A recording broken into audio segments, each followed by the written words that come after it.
பாராளுமன்ற கூட்டத்தொடர் மற்றும் சட்டமன்ற கூட்டத்தொடரின் போது அதன் செயல்பாட்டை நேரில் ஒவ்வொரு குடிமகனும் காண முடியும் என்பது நாம் அறிந்ததே. அதுபோன்று நகரசபை கூட்டத்தில் பார்வையிட நகராட்சிக்கு வரி செலுத்தும் மக்களுக்கு உள்ள உரிமையை தமிழ்நாடு மாவட்ட நகராட்சிகள் சட்டம் 1920 rules regarding proceedings of the council mode of transacting business எனும் தலைப்பில் 4ஆம் பிரிவில் சுட்டிக்காட்டுகிறது. இந்திய குடிமக்கள் செலுத்தும் வரி பணத்தில்தான் பாராளுமன்றம், சட்டமன்றம் மற்றும் உள்ளாட்சி மன்றங்கள் இயங்குகின்றன என்பதையும் நாம் அறிவோம்.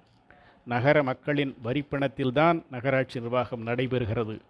நகர மக்கள்தான் அதன் எஜமானர்கள் அல்லது முதலீட்டாளர்கள் என்பதை நம்மில் எத்தனை பேர் அறிந்திருக்கிறோம் என்பது மிகப்பெரிய கேள்விக்குறி. நகர மக்களின் வரிப்பணத்தில் நகர மக்களின் நலனுக்காக நடைபெறும் நகர்மன்ற கூட்டங்கள் ஆரோக்கியமான விவாத மன்றங்களாக நடைபெறுகின்றனவா என்பதும் மிகப்பெரிய கேள்விக்குறி. நகரத்தில் உள்ள குடியிருப்போர் நில சங்கங்கள் தங்கள் பிரதிநிதி ஒருவரை தங்கள் சங்கத்தின் சார்பாக நகர்மன்ற கூட்டத்திற்கு அனுப்பி அதை கண்காணிப்பது அரசியலமைப்பு சட்டத்தை இயற்றிய மாண்புமிகு மக்களாகிய நம் கடமையல்லவா? உங்களின் சிந்தனைக்கு.